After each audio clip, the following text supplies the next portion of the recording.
chấm phai gần sáng phai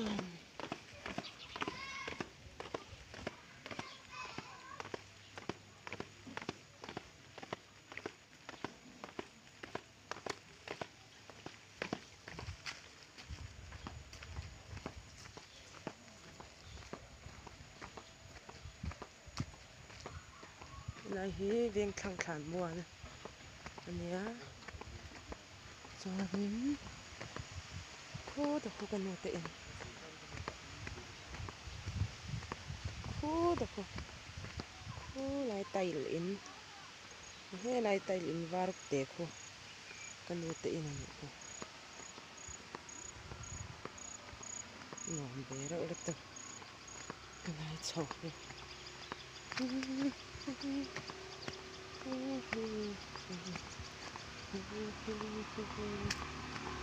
Nghe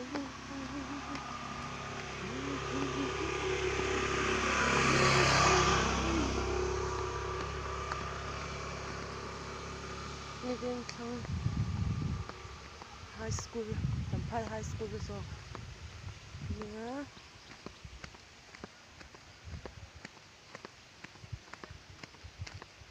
khu để khu cái chuông điện này kiểu kiểu khu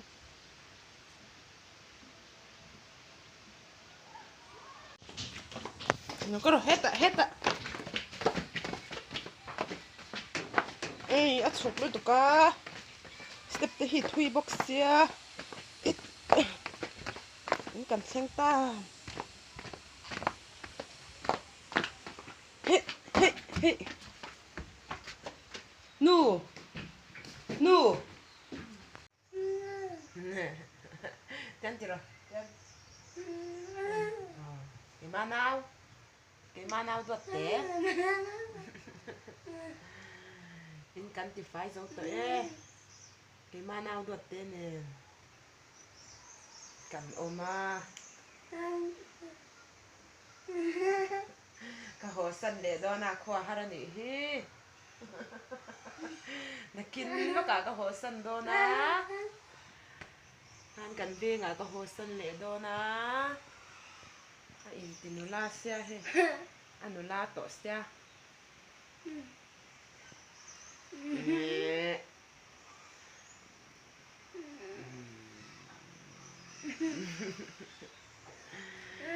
cái mà nào đủ lại thế anh ấy hi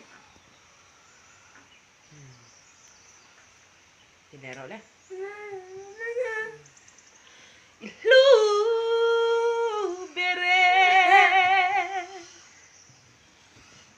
du reng lồng đi lồng đó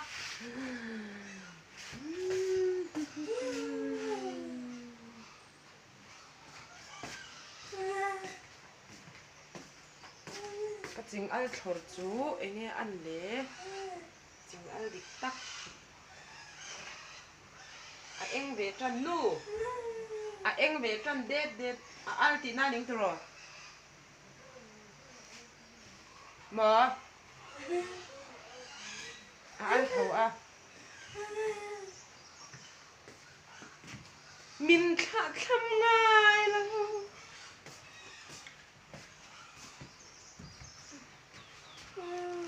trái lẹng lé cái nào được thì cái lấy son nu ôi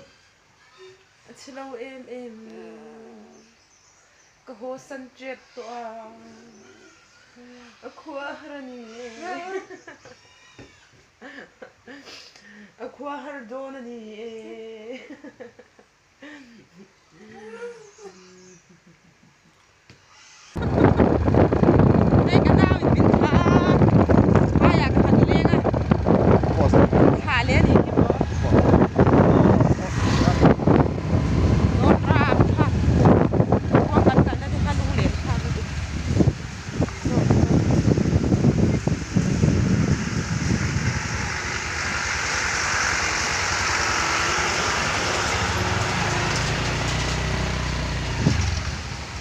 về thấu lâu lắm anh so thổ so tắc tắc cái này gì nó ổn